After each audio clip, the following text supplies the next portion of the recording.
Can you tell us your name? Sure, my name's David Harsanyi. And what do you do? What's your job? I'm a professional writer and editor. Writer. What type of projects do you normally do for your job? So part of my job is writing a column that's sent out to newspapers around the country, and then they run them. That's one thing I do. The other thing I do is I'm a senior editor at a site called The Federalist, which has like millions of viewers a month, and I help edit that site, and I write for that site as well. And then the third thing I do is I write books occasionally, and I'm working on one now. So those are the three facets of my job, and I also do some media like this. I do some television and some radio and things like that occasionally. And on rare occasions, I also give speeches at colleges. You said you're working on a book. Right. What kind of process do you usually go through when you're writing those? So it's a very long process. It's the hardest thing that I do, for me at least. So I have to write a proposal for the book, convince a publishing company to accept it, and the proposal itself is a lot of work. And then if they agree, it takes around a year to write the book. So I wake up early in the morning and do it like a separate job. It's a lot of work to do a book. So like 300 pages is like 100,000 words that I need to write. Yeah. So, but it's probably the most fun thing I do. Okay. What's your favorite thing about your job? Well, I get to write about a lot of different things. So if I had another job, like let's say I did something else, this is probably what I would want to do as a hobby. So I get to do my hobby as a job. I love to think about culture and politics, and I have a lot of opinions on things naturally, so that I get to share them with people, and is probably the most fun part of it. What's your least favorite thing about your job? Well, people might not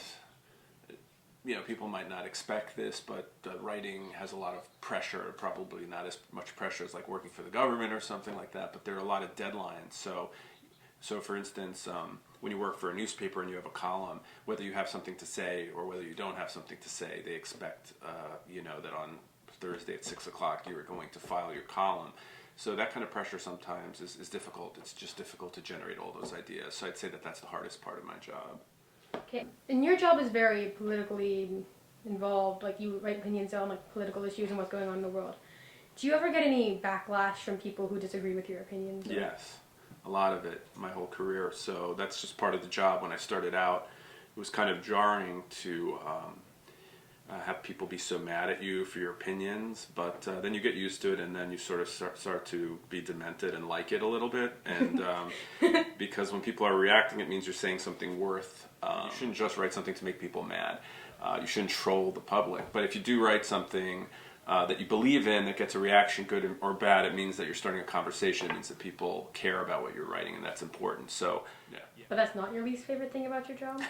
Not really. And I mean, sometimes it's very mean and really scary, but most of the time it's not terrible now, because you have a conversation with people. Oh, okay. You have various instruments around the room. I do. Do you ever say, oh, well, 10 o'clock, time for the guitar now? I do. So what happens is sometimes I'm thinking something through, so I pick up my guitar and I'll just strum and play while I think, and it helps me think, helps my mind go to a different place and think through how I'm going to write my column or something. So is there any message you'd like to send to the younger population? I don't know. I don't really have anything to say. Just do good in school. Listen to your parents. No, I mean, I hope that I know that kids read fewer books than they used to, and I think that there's a beauty in it, and I know that a lot of kids still do read and understand this, but I wish more would, because it's an incredible way to open your mind. So I guess that's all I would say. I don't really have much advice in that sense. And if you love to write, keep writing. Okay.